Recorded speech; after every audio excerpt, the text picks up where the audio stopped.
Force Commander sa national level mga ka-aksyon, si Dr. John Chong. Sir, good afternoon. Si Aksyon John Diaz, diri sa Aksyon Radio Bacolod. Yes, sir. Actually, good afternoon. Sa parang mga listener, mayong hapon, sir. Yes, sir, si Aksyon John, no? Sir, question lang ko ay, I know for sure nga ti aware ka ni sir sang problema or ako ng issue, party sa Manukan Country. Ano ya sir inyo panindugan sa diri sir? You also have your own observations? Ano mga data nga na-gather ni sir? Ang walang factor, no, first and foremost, no, for my clarification, ina nga issue labot na ako for the last 2 months siguro, sir, no? Regarding na daw na tawag sabi nga daw medyo nag-alawig ang kontrata na naglapos sa more than 40 years. Verified naman nagkakaroon na pagkang LTO Bacolod na legal man ang pag-set ng contract between team kaga LGO. So, ang lately, may mga gintap kita dira, no? Aton legal, si the person to motor ni Roger Reyes para mag-top na ng mga issue nagtisibong ginakested at Manila, no? Together with attorney Joe McCortis para nga mabuligan ang masiling naton mga tukan noon Sir John, no? Na makalapos sa concern agency, no? So, para sa ako niya, it's up to the legal, no? Kung anong makita nilang LGO, together with Mayor LGP, no? Sa legal na pamagig. File complaint if legal basis, no? Garoon ko lang siya, ha? Ang akong kaptura nga si atong Roger Reyes. So, no? Kung kinalano niya ma-file kita, ang legal. Sir, talking about filing sang case, kung kamuya sir maglantaw, sino diri sir sa karon, no, on the current situation, sino ang may ara sir sang liability nga para sa inyo kung basihan ang mga nagkakatabo ang dapat sir mapasakaan sang kaso? Well, kung kita yung maglantaw, hindi man taluyan, on observation. Kung sino ang nag-umpisa sa transaksyon, ang nag-umpisa sa transaksyon, pasihan niya, nag-draft kung sino umpisa na nagsugod sila ng transaksyon, na nag-materialize, kung malaki sa transaksyon, pure legal kag wala siyang technicality.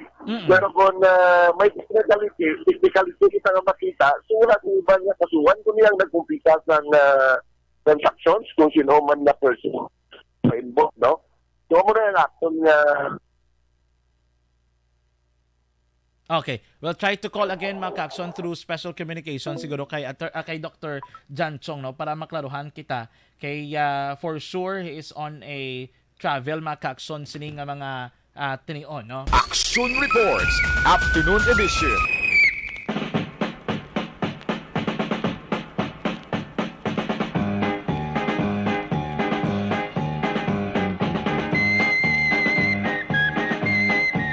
Let's try to reach out si Sir Dr. John Chong mga ka-aksyon, no? Asang Task Force Kasanag. Doc, again, klaruhon ko lang, no? So meaning, the Task Force Kasanag is always ready to assist in filing some cases if ever may nakita kita, sir, ng mga discrepancies along the way.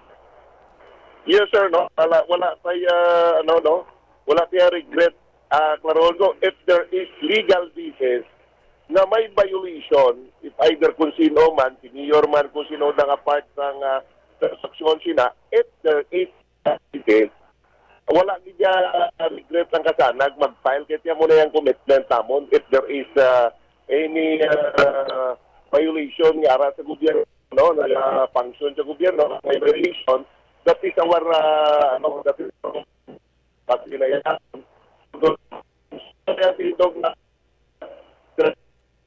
Sir, medyo gaano ato nga nga communication, sir. Hello, sir.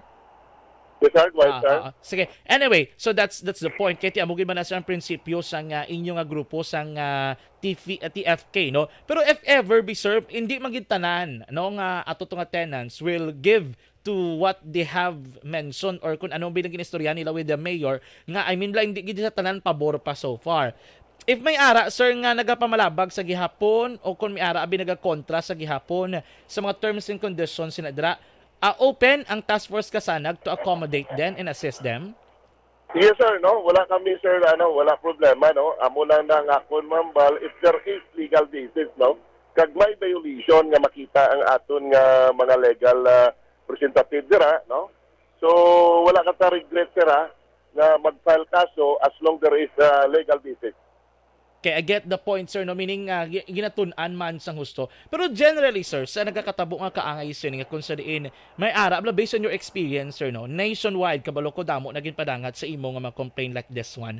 How do we deal with this particular issue, sir? What's our merit? Anong aton mas gina-priority? Should we be prioritizing, sir, ang economic nga side? Or diri ka mo, sir, galantaw, gid sa mas importante kung ano maging futuro sa mga residente? Yes, sir, no? Gilantaw kita sa ginatawag na future, no? Ang ginalagtaw nato yung sir, ang positive pala nga resulta. Kag unang-una ginalantaw naton anong effect, no? Kag ano ang magiging epekto, no? Kung makita naton nga ang isa ka leader o nara sa gobyerno, basihan permi ang impluwensya, basihan permi ang ginatawag posisyon, no? So, dira naton dira ang kasanag nagasulod kung may makita siya na violation na mag-aapekto sa future, no? Sang leadership sa aton sa pangimanta Sir Jan. Oo. So, again, i-summarize ko lang sir, no? Task Force Kasanag sa karon is ginatun-an tagyapon kung ano bala ang mga legal basis para sa pagpasaka sang kaso. Am I right, sir? Yes, sir. Yes, sir. And then if ever gid sir, kung may ara filean sang kaso, you are always ready to strike the iron while it's hot. Always na sir, sa kadamo na more than na file sa Ombudsman sa National Office. More than 370 cases na sir ang na-file namo, no? Sa sari-sari nga mga makita man ninyo, no?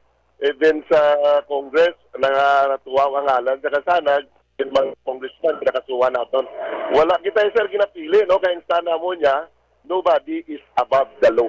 Yes, exactly. So that's the second point. And the third point here, sir, is TFK is open kung may ara gusto nga o kung may ara abi pabutyag nga ilang nga pagkontra kung pagpamalabag nga nakita nila may legal nga basihan to do so. Yes, sir. Oo. Thank you. At least, sir, no, ang Task Force Kasanag is still here in Bacolod City active o proactive kita so far dari no sa aton sa mga issues nga kaangay sini. Thank you so much, Dr. Jan Chong. Thank you very much, sir. Thank you very much. May nga po na. Action Reports, Afternoon Edition. Task Force Kasanag mga ka-aksyon. So, they are currently